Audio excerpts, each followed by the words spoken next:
Hello, everybody, and welcome to the Mindset of a Millionaire Leader. I'm really excited today to have Bryon Zapf, our KW Bay Area State's team leader, as my special guest. So, this is your opportunity to hear what it is that he has to say about what he has done in his life using mindset to go through the things that he's gone through to get to where he is today. He's going to go ahead and take a question and answer period from you. But first of all, I'd really like to hear what Bryon has to say. So Bryon, thank you for being here and welcome. Thank you. So, tell us a little bit about, how you, well, why don't you just start? Because I know you kind of Sure. had some ideas in mind. Okay, sure. So yeah, first of all, good morning, everyone. Good to see everyone. It's crazy how we're getting used to these Zoom calls at this point, right?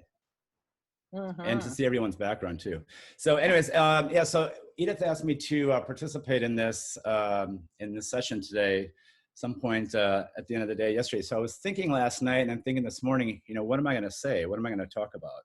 And, I guess, Edith, remind me of the title of this again? The Millionaire. Mindset of the Millionaire Leader. Right. And so I started thinking about, what does that mean? Who is that? And what does it mean to be a leader? And, we're in, I guess, week 4 now. And so all of us have had to pivot pretty quickly, to keep on top of everything that's going on. Everything's moving so quickly on the different forums, the different, shelter in place regulations and things like that. And so, we've been doing a lot as far as putting together classes and all that. So when I think about a leader basically is somebody who is calm, who's proactive, they're positive. And I think that, you've seen all of that in the last few weeks, right? At least I hope so.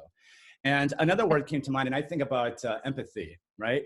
And being able to empathize, because, this is a tough time for a lot of us, especially agents, at every level, but especially for agents that, are either newer agents or agents that have been in business for a few years, or even agents that have been in it for 10 years. I mean, it's not an easy business. Paychecks aren't guaranteed. So I think about empathy. And when I think about that, I think about my own experience in real estate.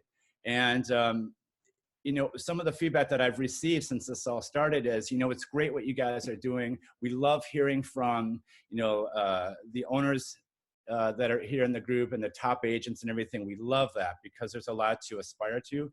But what about the agents that we don't have, these strong databases? We don't, or we've been through it already. Like, we have a database, we've worked through it, we've done all that, we've cut our expenses. Now what? So again, I started thinking about my own experience, and if it's okay, I'd like to share that with all of you guys. That'd be great. All right? Yeah? Okay, cool. So I got into the business in 2009 and in New York City. And to understand this a little bit better and to put it into perspective, it would help to understand what type of work I was doing before, right? So, I've worked in many different fields. I've been in management pretty much most of my professional life. At the age of 23, I took on a management role at a communications company. That had some sales component to it. So I've done a lot of that. I've worked at an art school. I did that. I was a director of operations. I was a flight attendant for several years. So I've done a lot of different things. But the 4 to 5 years before I got into real estate, I worked in nightlife in New York City. So I loved going out. I loved going to clubs. I loved dancing. I loved getting to know the DJs. And so I kind of fell into it. At the time, I was working at the art school in operations. And at a certain point, I left the school and I was doing nightlife promotions full-time for about 4 years. And so I did everything from being a doorman at some of the best clubs, to being a promoter, to being a host for parties. I would show up to host these parties, again, promotions and things like that.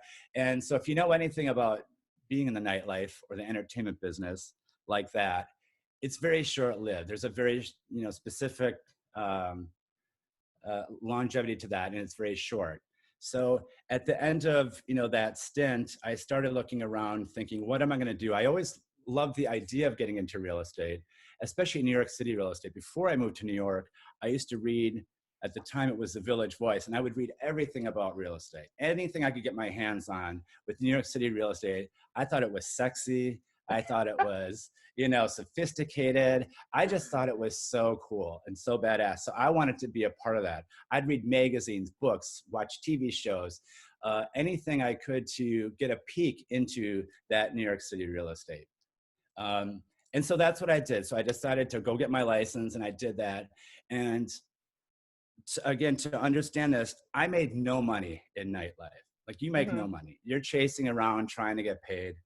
And the connections that I had, I mean, these were people that rented. They couldn't afford to buy anything. So I got into real estate in 2009. At the end of 2009, I knew the market was not very good, but I didn't understand it to really know how terrible it was. I mean, it was a terrible time to get into real estate. And so I did it, and I worked on a team. Again, they told me, you got to work your database, you got to get your database together. And I thought, what does that mean? Who am I going to call? So, but in time though, I started, doing what I could. I started doing open houses, things like that. But I also Bryon? started, yep. Right. Can I ask you, just because I wanted, there's a period of time from, going from your previous career, and that's all fun and great, and I know you're very artistic, and that's what your history, your skill is. And so when you decided to get into real estate, it sounds like you went because it was something that was a passion for you, right? I mean, reading Yep. all about it, and really feeling that it's sexy, right? So Yep. what was your mindset? What were some of the things that you went through, like emotionally, and consciously, that made you decide, I'm going to change my life? Because getting into real estate is really about changing your life, right? Yep. So was there something that you can recall that made you realize, this is what I want to do, and I'm going to do it, right? I'm going to change the people I'm hanging out with. I'm going to change the business that I'm doing. I'm going to change my focus. What Sure. was that? Can you remember? Oh, sure. Yeah, definitely. I was, let's see, I was 30. I think I was around 30.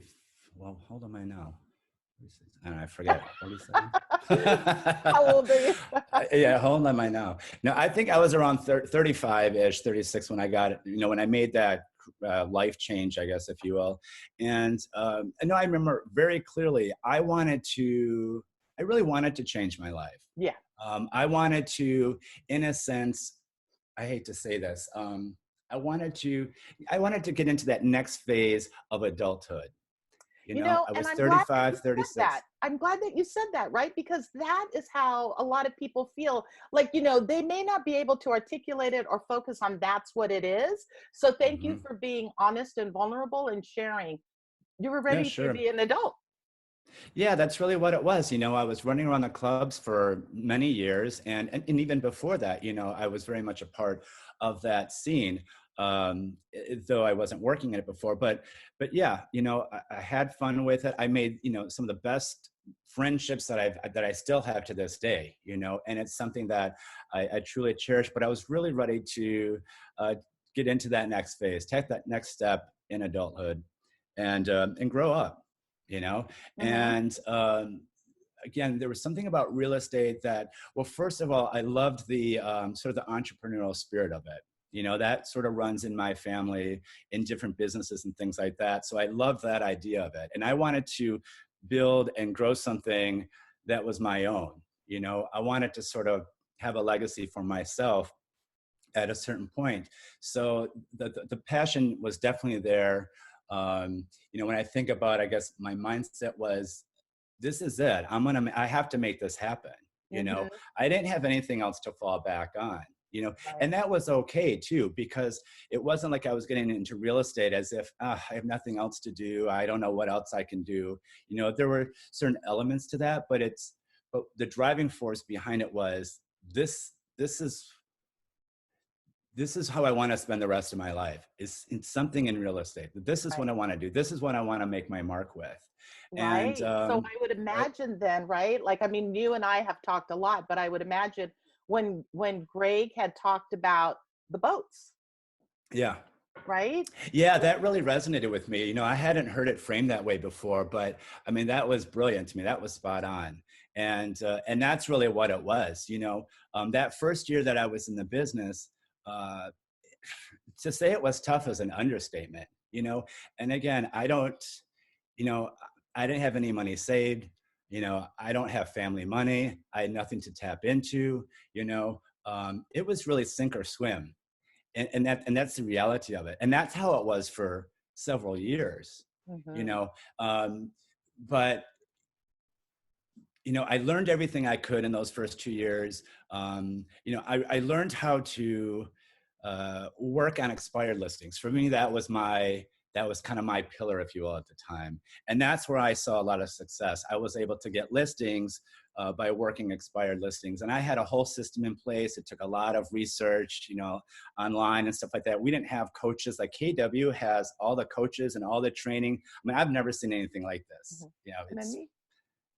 yeah. And Edith, Edith and the PC pro, no, seriously, for real. I've never seen this level before ever.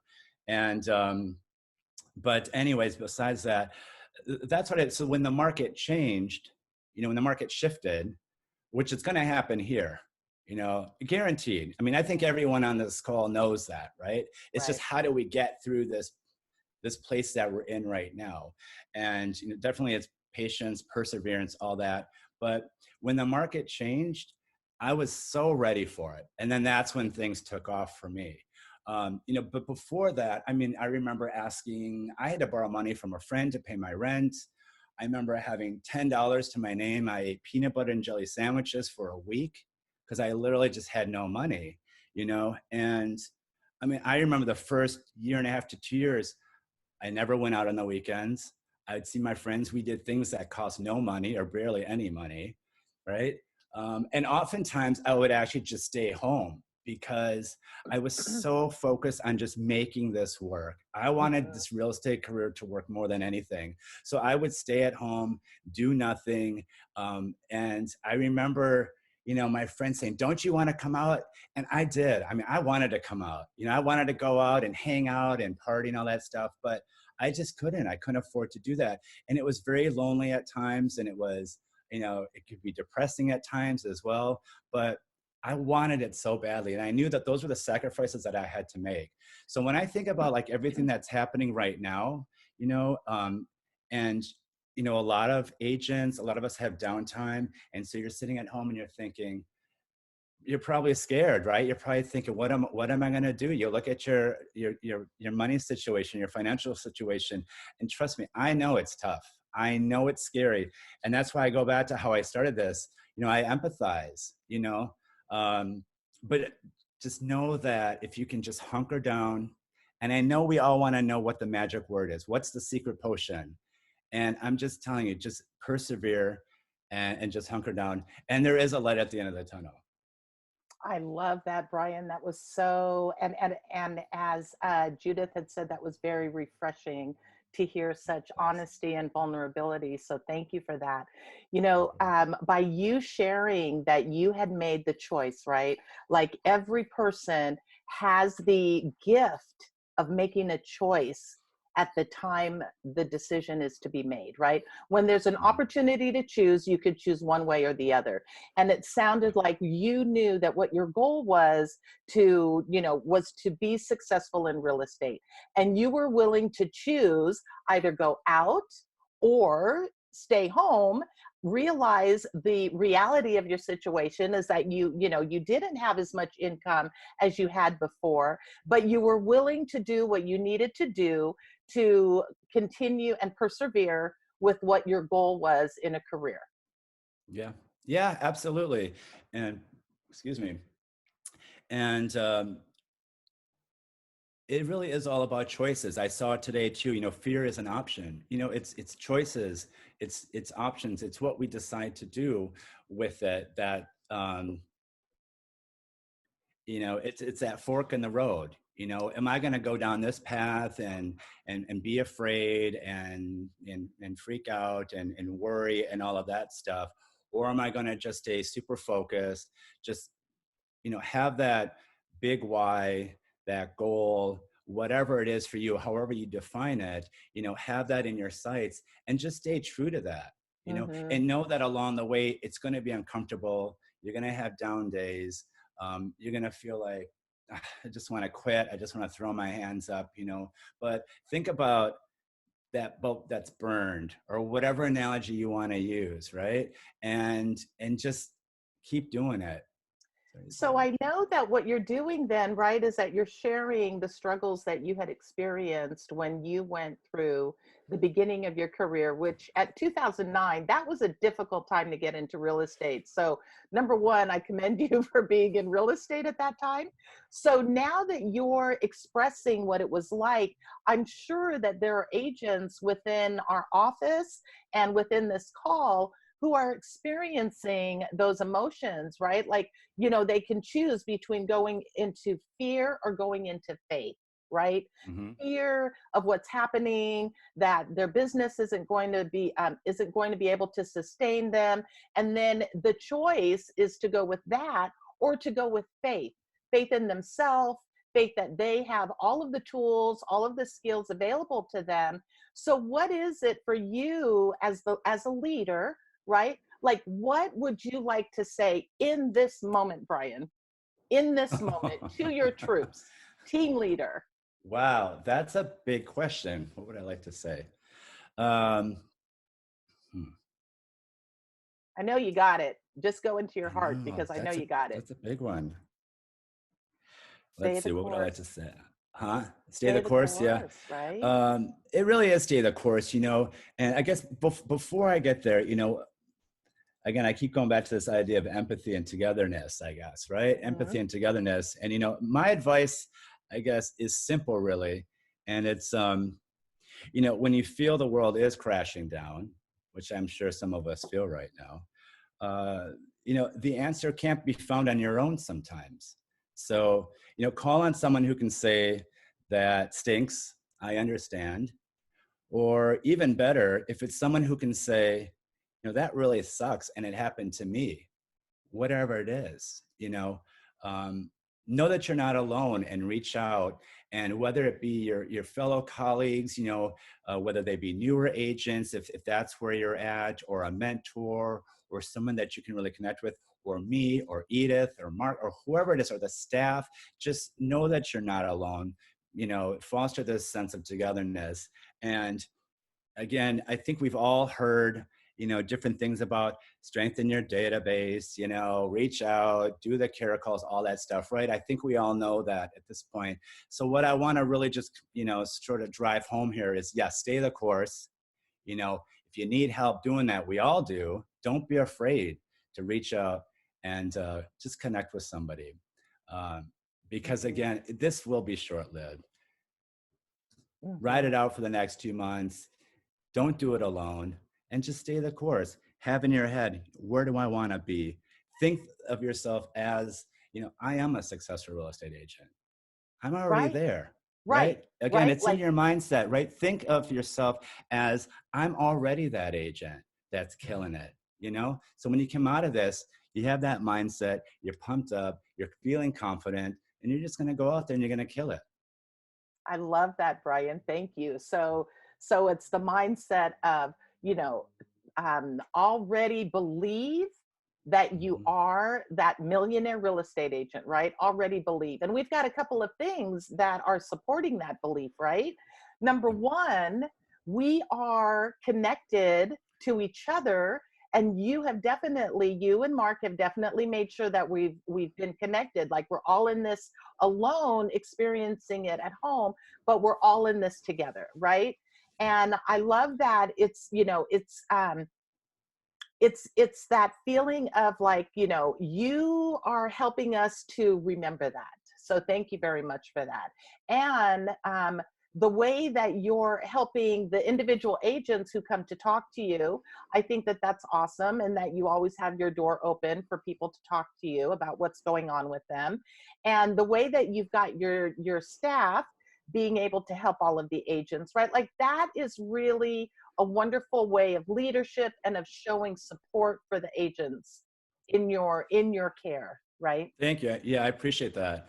And know too that we're constantly looking at uh, services that we can provide, other things that we can, other tools that we can give you guys, that can help you either communicate to your clients or provide, either the information or marketing collateral or whatever it is that will help you with your own business and with your clients. And some things actually that I was just thinking about this morning too is, we quickly went to task and we came up with a quarterly market report, right? That's something that everybody was coming to us and saying, hey, can we have this? These other agencies have it. Can we have it? So we put that together for you. This morning, actually, I was just looking at another thing, and Judith, thanks for asking me about this the other day. Judith asked me, can we do something on a monthly basis? And initially, I said, I can't do it the traditional way. I can't do it because of, budgetary constraints and things like that. But this morning I looked at it, and CAR actually has something that I really love that they came out with. So I'll be sending that out, just other things. We're constantly looking at ways that we can help you guys out. So just know that, if you do have ideas, if there are things that you need, let us know. We're all here. The staff and I, we talk all the time. Thanks, Mariella. Appreciate it. So anyways, yes, with that said, we're all here to support you. But one thing that I just want to just get back to just real quickly, when I talked about, sort of that mindset of believing that you are a successful agent already, right? And I know that sounds like bullshit, right? A little bit but it's not. And one of my mentors, which I have several in New York City, he's a commercial broker who blew up. He's huge. He dominates the Brooklyn market. I was working on a deal with him and he was trying to recruit me. And so I follow him. Anyways, I follow him on Instagram. And so he was the one that was talking about that. And he was saying, visualize yourself doing these deals. Visualize yourself helping those clients, with their investment properties or whatever it may be. And then think about for yourself, where do you want to be? Do you want to be an investor in real estate? Is that what you want to do? Do you want to be, buying multi-unit properties or, I don't know, a couple of homes and having them as investments? If that's what you want, visualize it. Visualize it actually happening. And that, and that you kind of stand up a little straight and feel like, you know what? That is who I am. You want to dress a little sharper, then, visualize it. Mm-hmm. Yeah, like I remember going through the business books, like dress how you want, dress for the next job. Yes, that's right. That's exactly right. And even, in everyday life when you're doing this, have a couple of really great suits or outfits or dresses or whatever they are, and, play the part and feel it. Because when you feel it, and you feel that you are that, it's you're one step closer to actually fulfilling that. Mm-hmm. Mm-hmm. I love that. So just to piggyback a little bit on your, saying, vision is so important, right? And how you vision yourself is, even if you're not there yet, right? Like we all envision ourselves as a millionaire real estate agent. And by doing that, it may feel like, oh my God, I'm just here at the beginning. I haven't done any deals, or it's been so slow. Whatever our struggles are in our business, it's just a chapter, right? We're just Really is. like, if we look at our life as a story, and part of it is where we're a millionaire real estate agent, right? We're doing it what it is. We're successful. We're happy, but we're not there yet. It's just because we're at the beginning of that chapter. Yeah. And so it to really act is. as if, right? Yeah, that's so true too. It really is true. So I had no suits, right? I was going to the office and I had no suits, and I got a job at a high-end firm in New York City, Brown Harris Stevens, kind of like the Alain Pinel here in this area, but high-end New York, Upper East Side, and everyone wore suits and ties. again, it's, it's New York, so they dress a little different. And I had had none of that stuff. I hadn't dressed like that ever, And so again, not having any money, my friend actually helped me at the time, my roommate at the time. And I went to H&M. I bought a bunch of suits, ties, things like that. H&M quality, but I felt good. The way I put it together, the tie, the suit, everything, I felt good. And nobody knew. And nobody, it doesn't matter. It's how you put it together, right? So again, just getting back to that mindset of, just getting out together. Know that, at the beginning of your career, you don't have to have all the nice, whatever, I don't know, Armani suits or whatever, stuff like that. You don't have to have that. Just, do what you have to do to feel good, to feel powerful, to feel like, to feel confident, right? And it all fall into place. Yeah, I love it. It's like that all supported how you felt, and how you felt was what you brought. Yeah, exactly. That's awesome. Does this help anyone? I don't know. Does this help anyone? I feel like I'm just kind of rambling. Here. Do you guys have any questions? And Jess is laughing at me. I know, Jess is laughing. She's laughing at me. So Judith has a question. Go ahead, Judith. Yeah. It's not a question, is to reiterate, I really, really, really appreciate you being so real, so authentic. And I think that you're addressing a lot of the things that we new agents are going through. Yep. That we may or may not tell others, right? All those demons that we deal with in the privacy. So I totally appreciate what you're saying, and thank you. Thank you for sharing from that authentic place. You're welcome. Yeah, you're welcome. And that was really my goal with this. There's more stories I can tell you guys, which I don't need to necessarily if they're boring, but but I do know, because I know for myself even, walking down 57th Street in Manhattan, walking down Fifth Avenue, which is my office, was right at that corner. You're walking by all these high-end stores, and that was my path from the train, the subway, every day. So I'm walking past all this wealth and affluence, and at times feeling badly about myself, thinking, this was about 2 years. I'm 2 years in the business, and it's such a struggle, and I want to, be able to just feel comfortable around all this. And there's a certain sense of envy, right? I think if we're all being honest, I think there's a certain sense of envy and, a certain sense of like inadequacy that we feel early on in our careers. And, I just want you guys to know that you're not alone in feeling that way, and Judith, you said it so perfectly, there are things that we're feeling or things that we're experiencing that we don't want to confide in another person because we don't want to be embarrassed or be self-conscious of it or feel like we're less than. And, I'm just here to tell you, we all go through it. It's not unique. And I think oftentimes that, it gets lost amongst all the top producers and all the people that are out there killing it. And trust me, I was the same in my office. All these top producers are all around me. And the whole time I'm thinking, am I the only one that's here that is eating peanut butter and jelly sandwiches, that's sitting in on the weekends when my friends are going out and having fun? Am I the only one? Because that's how it feels. And I'm telling you, you'd be surprised how many of us are in the same boat. And again, I talk about, get together with your colleagues wherever you can. One of the agents that I worked with in my first year of the business, she was in a similar situation with me. And so her and I used to chat a lot. And she, and as we got to know each other quite a bit, she told me a little bit more about her personal life. She had come from Italy a couple years ago, and she was the same with real estate. I mean, she lives, breathes, and eats real estate. That's all she wanted in life. And now she's actually a very successful agent, but she lived in a one-room apartment that had a loft bed. Her bathroom was in the hallway that was shared with other people. She lived there for 3 years, I think, in her real estate business. Even when she started doing deals, she stayed there. But because she just wanted to save up the money, make sure that she was had some successes under her belt. But she was a killer. Chuck said yesterday, I don't know if he said it this way, but one of my mentors said it this way. you don't eat if you don't hunt, right? And Mm-hmm. you just gotta, you just gotta hunt. You gotta do it, and know that again. The other thing I learned too is that comparison is the killer of joy, right?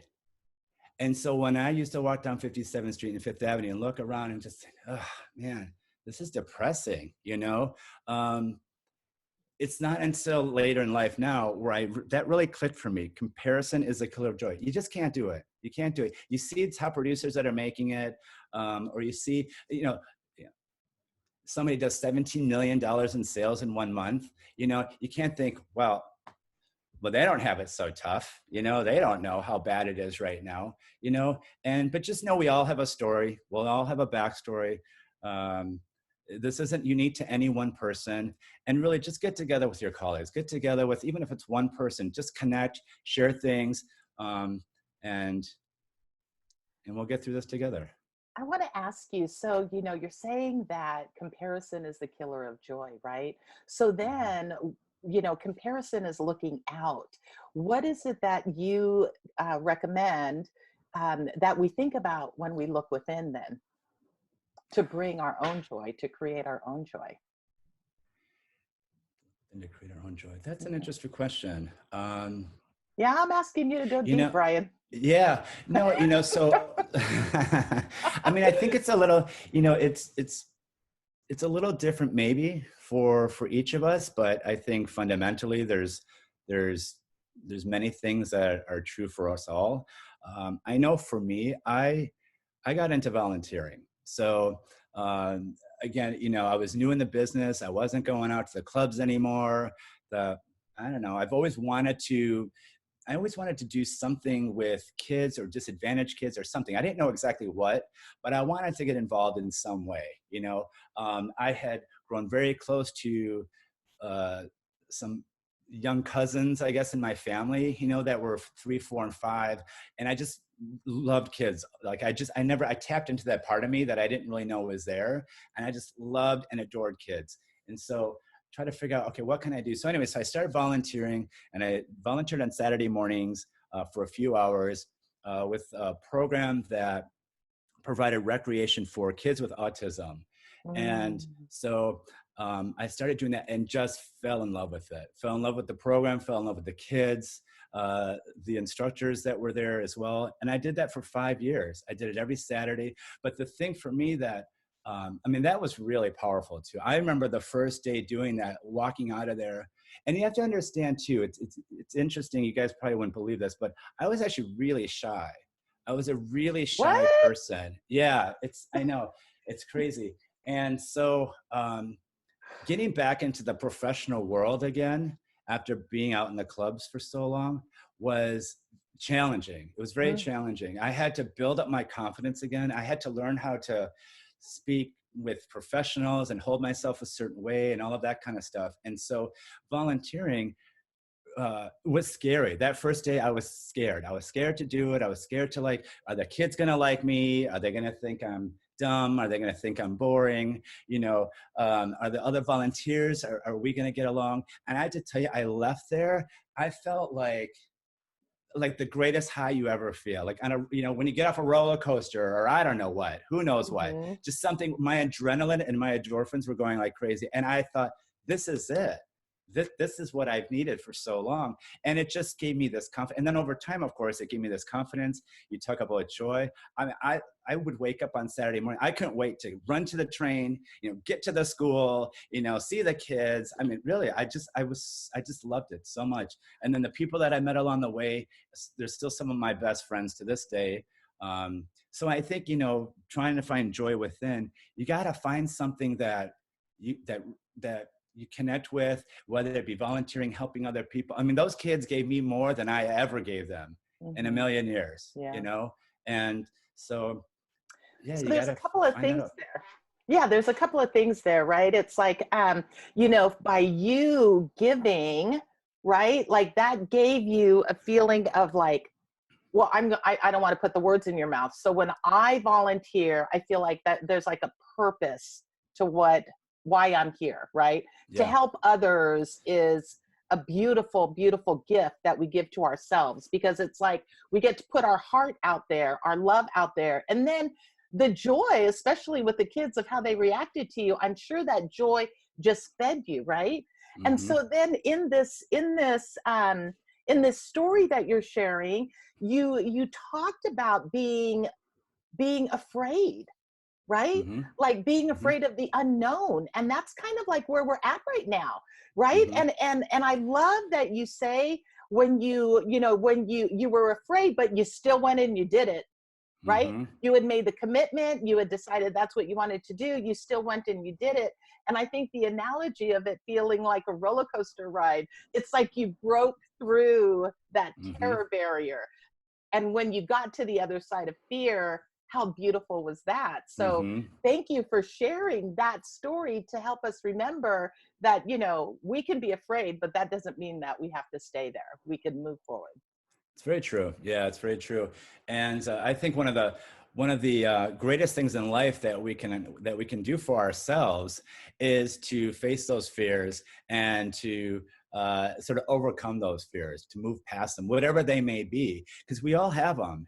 Fears in rejection, right? Picking up the phone and checking in on a client or a past client, or a potential lead, or whatever it is. And so there's tons of fears in sales, I think, and it's only until we work through all of that stuff that you realize, oh, that wasn't so bad. That wasn't so hard, or I actually got that listing, or I got that lead, or I made a new friend, or whatever it is in life, it always feels better and more fulfilling on the other side of that fear than it does on this side. Wouldn't you agree? Oh, absolutely. I Always. love it, right? It Yeah. always does. And it's like, and I've experienced such like crippling fear where, I would need to I would break down and cry. And when I decided to become a productivity coach, I was so scared about it. I got drunk 3 nights in a row. Yeah. Right. Right. I get it. And I just get it. that's like, it doesn't take much for me to get drunk like that, but I Right. did. And Right. because that was kind of like I was coming up against my fear, right?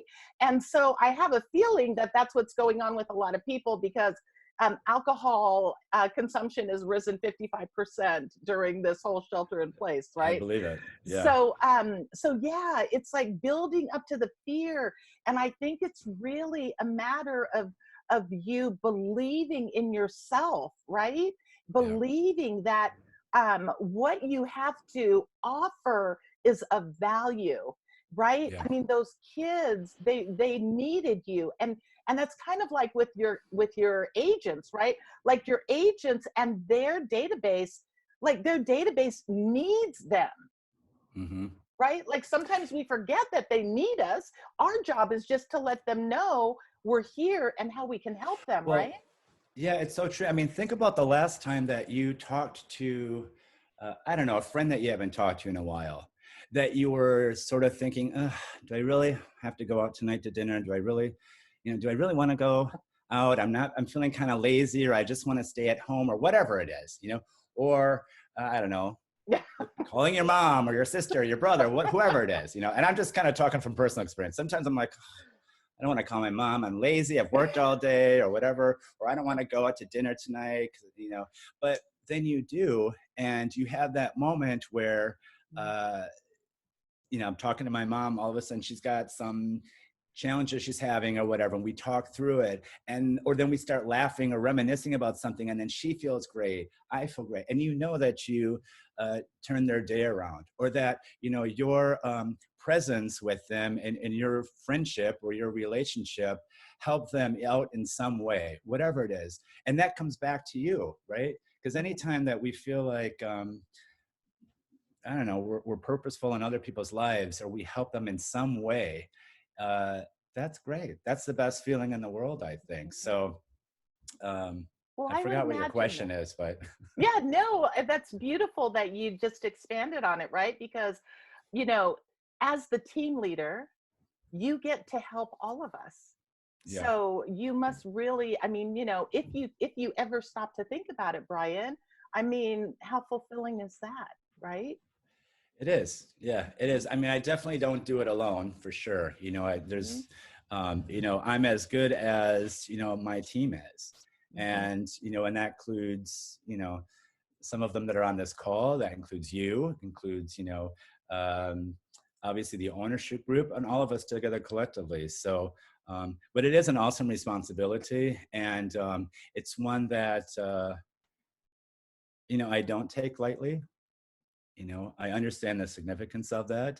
And I know, I see some of you more than others. And for all of you, and, just know that, uh, how important that is to me. It's something that I think about at night when I go to bed. It's something Mhm. that I think about when I wake up in the morning, and I never stop thinking about it. I never stop, caring about it.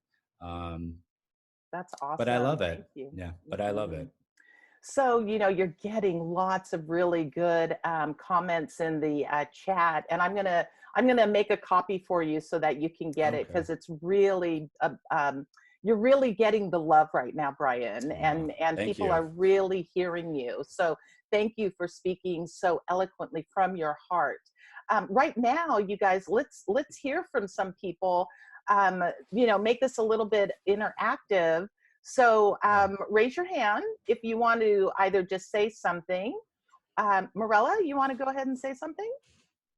Yeah, I'd love to hear from you guys. If it's a question or just comments or whatever. Yeah, go Um, ahead, Marilla. I think I can relate to a lot of things that you said today. And just, I remember years ago when I was working downtown San Francisco and walking by all those beautiful, Yeah, stores and everything like that. sure. My take on it was a little bit different, though. I found it kind of more inspiring. Yeah, I sure. always kind of look for that side of it, even though, of course, sometimes, you see someone and you go, gosh, why? I always beat myself up and said, like Yeah, you said, how come yeah, I'm not doing this? What is yeah, wrong with me? So yes, yeah, I go to that place, definitely. But I relate to that a lot. And I think a lot of the things you said really touch, same thing with like being shy. yeah. I used to be so shy. I couldn't come up to like a group of people, at a party or something. Sure. And I'm but shocked. I know, No. I'm making up for it, you guys. Big time. Good for That's you. Good awesome, for you. No, Morella. but I tell you, I mean, I took a class like speech classes in college, right? And I remember the first one, it was like 300 people in the audience. It was one of those huge forum classrooms, and we had to deliver whatever it was. So once I got through that, and then through some other thing, performing folk dance stuff, and Good for with you. my friends and hanging out with older friends who we're already like working in the working world, and things like that. So you kind of open up slowly, but Yeah. you get That's there awesome. definitely. And now it's like no No, it's problem nothing, right? to Yeah, I everybody. think it's about And pushing yourself too, right? talking helps. I don't know if Yeah. it Yeah, helped you when you first started, but for sure. sometimes I talk so much because it does help me. Yeah. I know. Well, that's so wonderful, Morella. Are Thank you you for sorry? sharing. Yeah. Yeah. Thank Thanks you for for sharing that. sharing. I really appreciate that. Kat, Hi, Hi, Kat. hi, Brian. I love your Hi. story, but I like to point out how you mentioned a really small little note about how your friend helped pay your rent, and that Yeah. brings me back to like what Edith always says: it's about relationships until it's about real estate. So it's Yeah. like really, and I'm sure you're still friends with that person till this day, right? Oh, yeah. Yep. For sure. And that can Yeah, be a huge definitely. connection. Yeah, it's just like Yeah.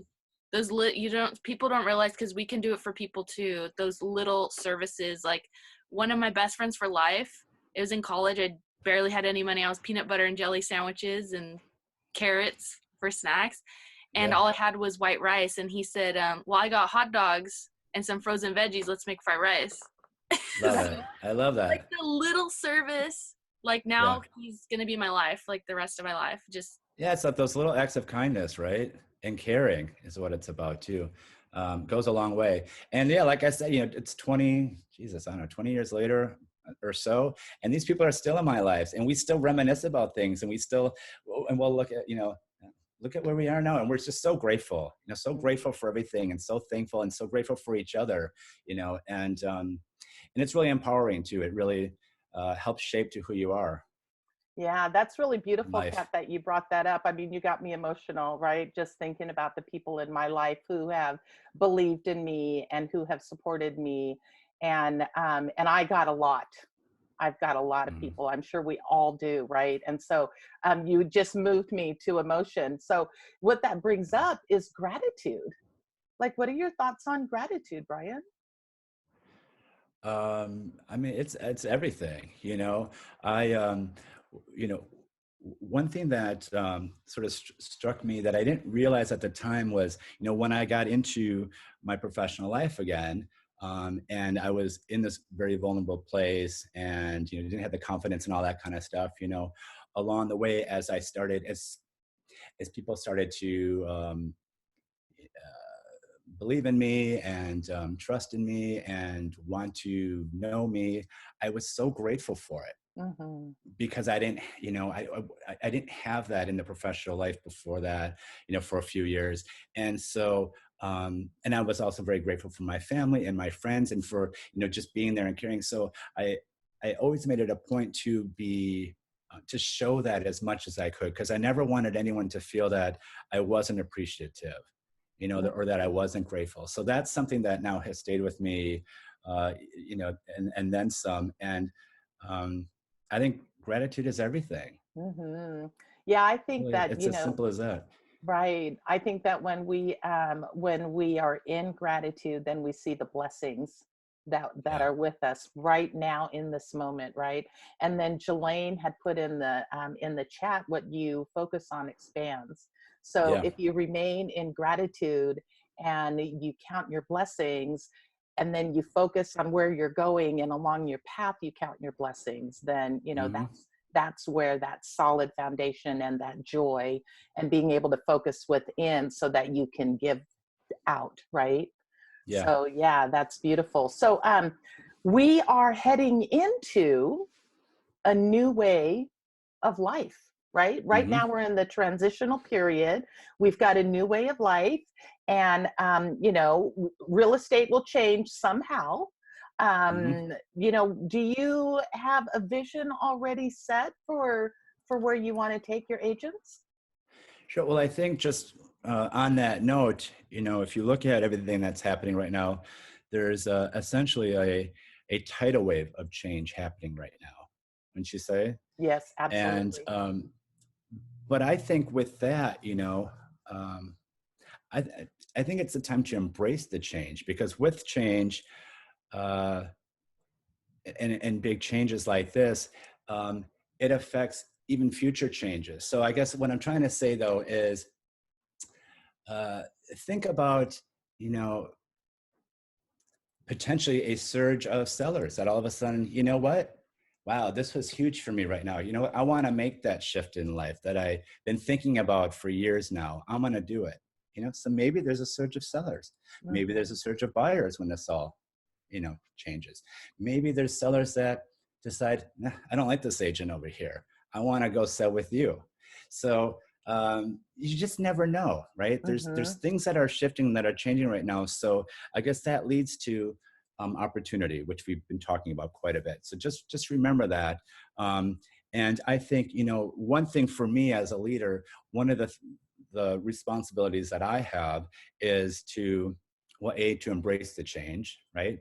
And so that my agents are prepared for it, and to provide, you know, all the support and services. You know, one thing that we're doing is we're um, we're being very proactive in communication. At least I hope that we are. You know, we're trying to stay, you know, we're trying to keep you guys informed, whether it be with the market conditions and things that are happening, you know, or arming you with, you know, all these amazing masterminds that Edith has been putting together, you know, from lead Mhm. gen to, you know, I've been on them this week, and they're fantastic, and they're only getting, they're even getting better from, you know, from already Amazing, being right? amazing. Yeah, they really are. So if you're not tuning into them, do that.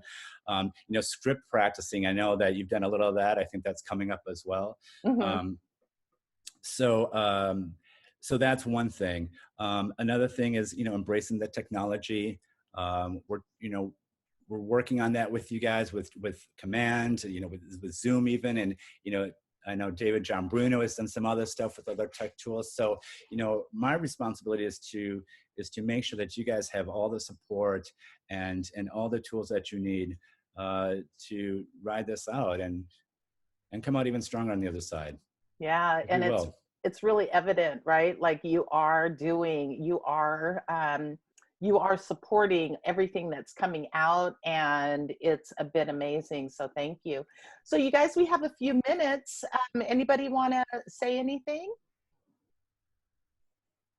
Any input or anything? Don't be shy. So Jelaine says, if you don't knock, the door won't open. That's true. And thank you, true. Therese. Well, can I speak? Yes, Anna Maria.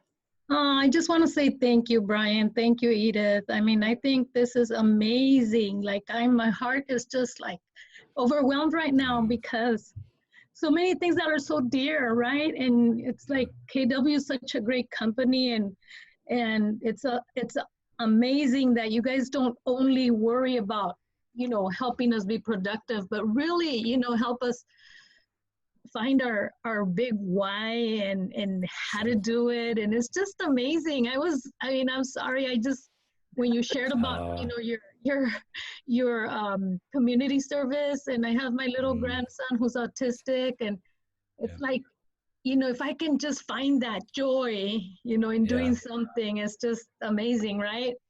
So I just want to say I'm super grateful, Bryon, for your life and for having you in our office. You have really been amazing to know. I felt Thank like you. I appreciate that. Yes. Thank you.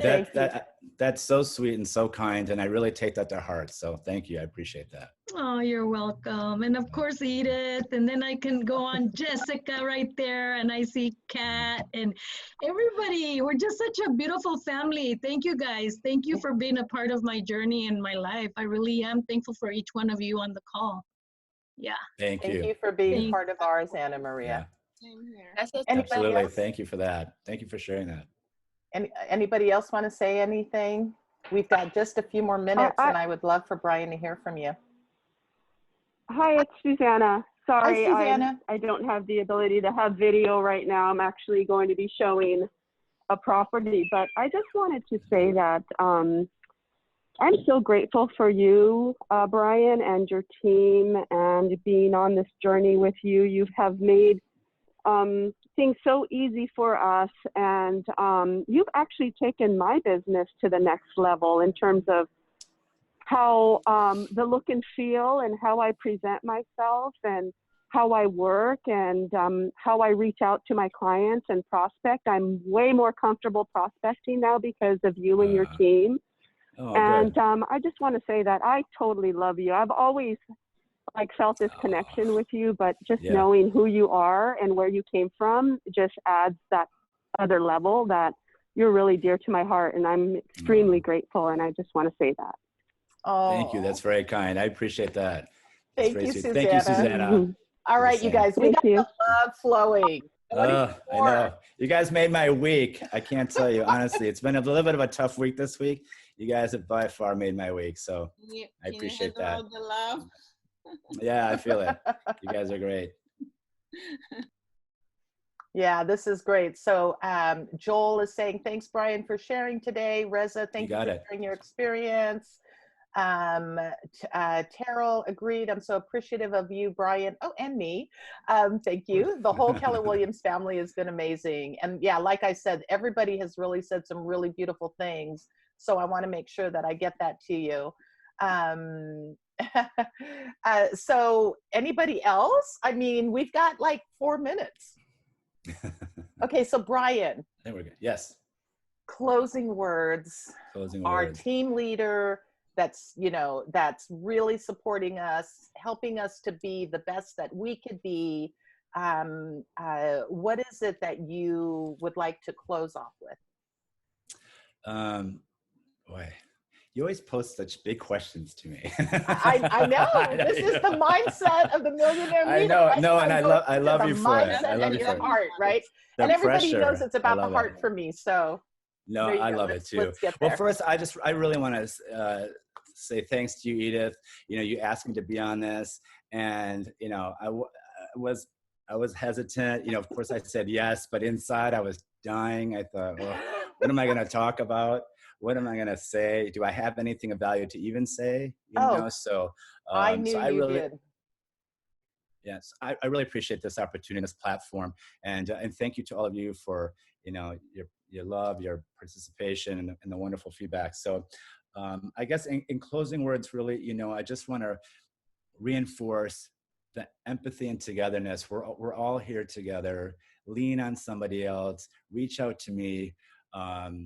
Know that you're not alone, and I'm here. The staff are here. The ownership group are here. We're going to get through this. I know that it's scary, but we're going to do it. And we're going to talk 2 months from now. Just remember this day. Remember it. I want us 2 months from now, and then 6 months from now. I want us to come back and talk about where we are, you know, where we are as, you know, a person and where we are with our business. I'd love to see what kind of growth we all have from this. It's going to happen. We're going to be better people at the other end. Oh yeah. Oh yeah. By the time we're done with this shelter in place, all of these agents here are they're gonna step into who they really are. They're gonna remember their power. And thank you for supporting that and leading the cause. Of course. Anytime, bias. All right, everyone, go ahead, unmute and say goodbye. Thank you so much for joining us today on this Mindset of the Millionaire Leader. You know, you are amazing. You are powerful. Go out and have a beautiful day. Thank you, guys. Happy Edith, Easter. thank you so much. Thank you, Bryan. Guys. Thank you, Edith. Love you, Keller Williams family. Love you guys. Edith, Bryan, thank you so much. You're welcome. You're welcome. Thanks for being here.